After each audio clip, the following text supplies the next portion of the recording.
अस्सलाम वालेकुम नाज़रीन, JN न्यूज़ HD के साथ मैं हूं नाइला भट्टी। नजर डालते हैं आज की अहम खबरों। टंडू आदम रिपोर्ट। राशिद चौहान, अवाम की खिदमत करना मेरा अवलिन फर्ज है। मैं अपने इलाके के मुख्तलिफ बरादरियों के मोअज़्ज़िज़ीन और वोटर्स का शुक्रगुजार हूँ जिन्होंने मुझे एक बार फिर मुझको कामयाब करवा कर भरपूर एतमाद का इजहार किया। इन ख्यालात का इजहार पाकिस्तान पीपल्स पार्टी वार्ड नंबर 12 के बल्दियाती इलेक्शन में कामयाब होने वाले जनरल कौंसलर इम्तियाज अहमद अलाई ने JN के रिपोर्टर राशिद चौहान से गुफ्तगू करते हुए कहा कि मैं सबसे पहले अपने मोहसिन मेरे महबूब कायद साबिक सीनियर पाकिस्तान पीपल्स पार्टी के रहनुमा फिदा हुसैन डेरो और अमजद अराई वडेरा मकसूद भट्टी का तहे दिल से शुक्रगुजार हूँ जिन्होंने मुझ पर भरपूर एतमाद करते हुए दोबारा बल्दियाती इलेक्शन में जनरल कौंसलर का टिकट दिया और भरपूर कामयाबी से मुहम्मकनार करवाया, जो कि मेरे लिए एक फख्र की बात है। उन्होंने कहा है कि बल्दियाती इलेक्शन में कामयाबी मेरे हल्के की आवाम की कामयाबी है, क्योंकि मेरे हल्के के वोटर्स और मुख्तलिफ बरादरी के मोअज़्ज़िज़ीन और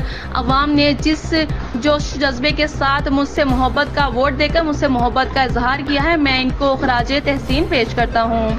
आखिर में उन्होंने कहा कि आवाम के लिए मेरे दरवाजे हमेशा खुले हुए हैं। इंशाल्लाह मैं अपने हल्के की आवाम को कभी मायूस नहीं करूँगा। Rashid Chauhan, press reporter, JN news, Tando आदम।